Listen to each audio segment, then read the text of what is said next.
Shri Kevin, അങ്ങേക്ക് പറയാൻ കഴിയുന്നത് ആദ്യം നമുക്ക് നമ്മുടെ പ്രശ്നത്തിൽ നിന്ന് തുടങ്ങാം.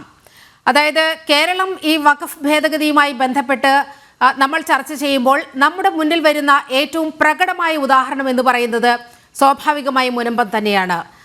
കോൺഗ്രസ് എപ്പോഴും എന്നതുപോലെ ആവർത്തിക്കുന്നത് മുനമ്പം എന്ന് പറയുന്നതും വഖഫും രണ്ടും രണ്ടാണ്.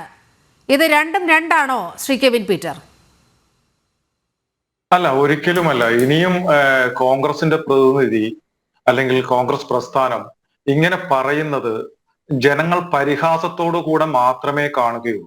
കാരണം ഈ വഖഫ് നിയമം വന്ന അതേ സമയത്ത് തന്നെയാണ് മുനമ്പം ജനങ്ങളുടെ പ്രശ്നവും കേരളത്തിൽ പൊതുസമൂഹത്തിന്റെ മുന്നിലേക്ക് വന്നത്. അതുകൊണ്ട് തന്നെ വഖഫ് നിയമത്തിലെ ഓരോ ക്ലോസുകളുടെയും അപകടങ്ങൾ എന്താണെന്നുള്ളതും അതിൽ മാറ്റേണ്ടതിന്റെ ആവശ്യകതയെയും കുറിച്ച് വളരെ വ്യക്തമായി വളരെ വിശദമായി കേരളത്തിലെ പൊതുസമൂഹം പഠിച്ചു കഴിഞ്ഞു. പിന്നെയും വന്ന് അവരുടെ മുന്നിൽ നിന്ന് ഇത് രണ്ടും രണ്ടാണ് എന്ന് ഏറ്റവും അവസാനം കോടതി വരെ പറഞ്ഞു കഴിഞ്ഞു.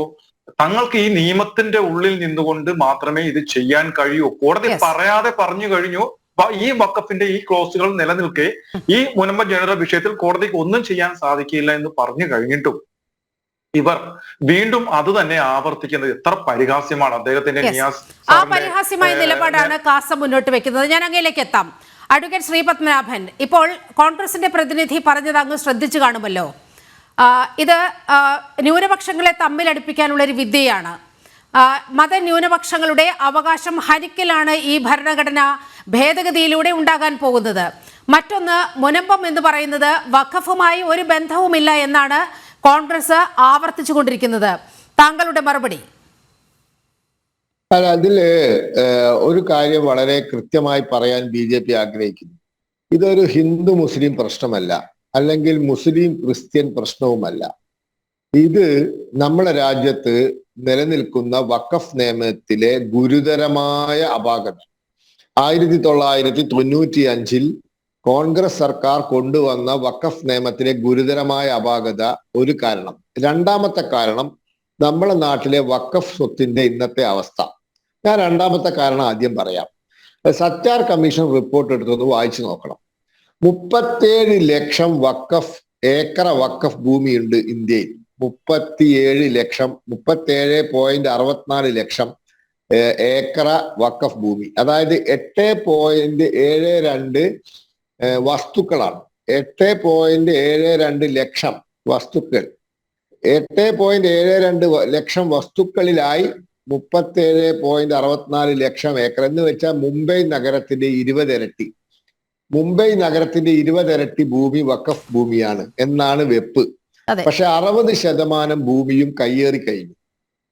60% ഭൂമിയും കയ്യേറി അന്യാധീനപ്പെട്ട് കഴിഞ്ഞു. ഇനി വേറൊരു രസം സച്ചാർ കമ്മീഷൻ റിപ്പോർട്ട് പറയുന്നുണ്ട്. ഈ 37.64 ലക്ഷം ഏക്കർ ഭൂമി മര്യാദയ്ക്ക് കൊണ്ടു നടന്നാൽ വർഷത്തിൽ 12,000 കോടി രൂപയുടെ വരുമാനം ഉണ്ടാവും. 12,000 കോടി രൂപയുടെ. എന്നാൽ കിട്ടുന്നതാകട്ടെ അന്നത്തെ ആ കണക്ക് പ്രകാരം 163 കോടി രൂപയാണ്.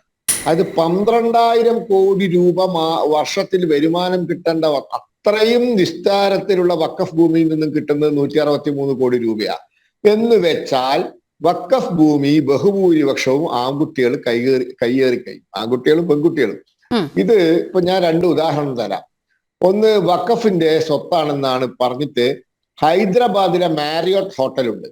അതായത് മൾട്ടിനാഷണൽ ഹോട്ടൽ ഗ്രൂപ്പാണത്, ഇന്റർനാഷണൽ ഗ്രൂപ്പ്. അവരുടെ മാരിയോട്ട് ഹോട്ടൽ ഹൈദരാബാദിൽ നിൽക്കുന്നത് വഖഫ് ഭൂമിയിലാണ്. അത് കയ്യേറി ഉണ്ടാക്കിയതാ. മറ്റ് വഖഫ് ബോർഡ് സുപ്രീം കോടതി വരെ കേസ് കൊടുത്തു, തോറ്റുപോയി. ഈ ഇന്റർനാഷണൽ ഹോട്ടൽ 5 സ്റ്റാർ ഹോട്ടൽ ഗ്രൂപ്പിനോടൊക്കെ കേസ് നടത്തി ജയിക്കാൻ വഖഫുകാരെ കൊണ്ടാവുമോ? 2, അംബാനിയുടെ വീട് നിൽക്കുന്നത് വഖഫ് പ്രോപ്പർട്ടി എന്നാ പറയുന്നത്. മുകേഷ് അംബാനിയുടെ ബോംബെയിലെ വീട് നിൽക്കുന്നത്. അങ്ങനെയാണെങ്കിൽ മുകേഷ് അംബാനിയോട് കേസ് നടത്തി ജയിക്കാൻ വഖഫുകാർക്കാവുമോ? അപ്പൊ കേരളത്തിൽ, ഞാൻ ഇനി ആധികാരികമായി പറയാം, കേരളത്തിൽ വഖഫ് ഭൂമിയിൽ മണിമന്ദിരങ്ങളും മണിമാളികളും പണിത സ്വകാര്യ വ്യക്തികളുണ്ട്. വഖഫ് ഭൂമി കയ്യേറി മണിമന്ദിരങ്ങളും മണിമാളികളും പണിത കേരളത്തിലുണ്ട്. അപ്പൊ ഒരു ഭാഗത്ത് എന്താ സംഭവിക്കുന്നത്? വഖഫ് ഭൂമി അന്യാധീന. എന്താ കാരണം? വഖഫ് ബോർഡ് കാര്യക്ഷമമല്ല. വഖഫ് ബോർഡ് മുഴുവൻ രാഷ്ട്രീയക്കാരാണ്. അവർക്ക് ഈ എന്തിനു വേണ്ടിയാണോ ഇത് നീക്കി വെച്ചിട്ടുള്ളത് ആ ലക്ഷ്യമൊന്നും അവരുടെ മനസ്സിലില്ല. അവരുടെ മനസ്സിൽ താൽക്കാലിക രാഷ്ട്രീയ ലാഭം മാത്രമാണ്. അതുകൊണ്ടാണ് വഖഫ് കൗൺസിലിൽ ജോയിന്റ് സെക്രട്ടറി, കേന്ദ്ര സർക്കാർ ലെവലിലെ ഉദ്യോഗസ്ഥൻ, സുപ്രീം കോടതിയിലെ റിട്ടയർഡ് ജഡ്ജിമാർ, അല്ലെങ്കിൽ അഭിഭാഷകർ, മാനേജ്മെന്റ് വിദഗ്ധന്മാർ, ഇങ്ങനെയുള്ള ആളുകളെ ഉൾപ്പെടുത്തുന്നത്. അതോ സമയത്ത് മുസ്ലിം സമുദായത്തിൽപ്പെട്ട ആളുകളെ ഉണ്ട്. വഖഫ് ബോർഡിൽ നിന്നും ഏതെങ്കിലും 3 വഖഫ് ബോർഡിലെ പ്രതിനിധികൾ ഉണ്ടാവും. ഇസ്ലാമിക നിയമത്തിൽ ജ്ഞാനമുള്ളവരുണ്ടാവും. പാർലമെന്റിൽ നിന്നും 5 പേരുണ്ടാവും. നമ്മുടെ രാജ്യത്തിലെ പാർലമെന്റിൽ നിന്നും 5 പേരുണ്ടാവും. അപ്പം ഈ അമുസ്ലിങ്ങൾ എന്ന് പറയുന്നത് ജോയിന്റ് സെക്രട്ടറി ലെവൽ IAS ഉദ്യോഗസ്ഥന്മാർ, മാനേജ്മെന്റ് വിദഗ്ധന്മാർ, പാർലമെന്റിൽ നിന്ന് 5 പേരൊക്കെയാണ്. ഇതൊക്കെ നല്ലതാണ്. കാരണം ഈ സംഗതി വൃത്തിയിലും വെടുപ്പിലും കൊണ്ടുപോകാൻ വേണ്ടി നമ്മുടെ രാജ്യത്തിലെ പാർലമെന്റിനോട് അക്കൗണ്ടബിൾ ആവണം. സുപ്രീം കോടതി ജഡ്ജ്, അതുപോലെ തന്നെ മുതിർന്ന അഭിഭാഷകർ, ബാർ കൗൺസിൽ പ്രതിനിധികൾ, ഇങ്ങനെ ഇത് നാളെ അന്യാധീനപ്പെടാതെ കണ്ടവര് കട്ടുകൊണ്ടുപോകാതെ സംരക്ഷിച്ചു നിർത്തണം. അതൊന്ന്. 2, നിലവിലുള്ള വഖഫ് നിയമത്തിൽ 40-ാം വകുപ്പ്, 50-ാം വകുപ്പ്, 87-ാം വകുപ്പ്, 90-ാം വകുപ്പ്, ഇങ്ങനെ ഒരുപാട് അപകടകരമായ വകുപ്പുകളുണ്ട്. എന്നോടിപ്പോ ഈ ചർച്ചയുമായി ബന്ധപ്പെട്ട് എന്നെ വിളിച്ചു പറഞ്ഞത് മലപ്പുറം ജില്ലയിലെ വേങ്ങരയിലെ കുന്നുംപുറത്തെ അറക്കൽ തമ്പുരാട്ടി ക്ഷേത്രം 2000 കൊല്ലം പഴക്കമുള്ള ക്ഷേത്രമാണ്. ആ ക്ഷേത്രത്തിന്റെ ഭൂമി കയ്യേറി അവിടെ സ്ഥാപനങ്ങൾ നിർമ്മിച്ചിരിക്കുകയാണ് വഖഫാന്ന് പറഞ്ഞിട്ട്. അത് ഹൈക്കോടതിയിൽ പോയി, ഹൈക്കോടതിന്റെ പരാമർശം ഉണ്ടായി. ഇപ്പൊ തിരൂര് 25 കൊല്ലമായി കേസ് നടക്കുന്നു. തിരൂര് സബ് കോടതിയിലാണ്. തമിഴ്നാട്ടിൽ തിരുച്ചെന്തൂരെ ഗ്രാമം മുഴുവൻ വഖഫാന്നാ പറയുന്നത്. അവിടുത്തെ 1500 വർഷം പഴക്കമുള്ള ചന്ദ്രശേഖര സ്വാമി ക്ഷേത്രം വഖഫാന്നാ പറയുന്നത്. അതുപോലെ തന്നെ മുനമ്പത്തെ പ്രശ്നം. ഇങ്ങനെ ഈ 40-ാം വകുപ്പ് ഒരു അപകടകരമായ വകുപ്പാണ്. അതായത് ഒരാൾക്ക് വഖഫിന് തോന്നുകയാണ് ആ ഭൂമി വഖഫാന്ന് കണ്ട വഖഫ് നോട്ടീസ് അയച്ചാൽ പിന്നെ അത് ആ വ്യക്തിയുടെ ഉത്തരവാദിത്തമായി, അല്ലെങ്കിൽ അത് ആരാണോ ഉടമസ്ഥൻ അവന്റെ ഉത്തരവാദിത്തമായി ഇത് എന്റേതാണെന്ന് തെളിയിക്കാൻ. അത് എവിടെയാ തെളിയിക്കേണ്ടത്? വഖഫ് ബോർഡിൽ. നല്ല സ്ഥലത്തല്ലേ? അത് കഴിഞ്ഞാൽ അവിടെ തോറ്റാൽ വഖഫ് ട്രൈബ്യൂണൽ, അതൊരു ജില്ലാ ജഡ്ജാണ്, ഓക്കെ. പക്ഷെ അവിടെ തോറ്റാലോ ഓർഡർ ഫൈനലാണ്.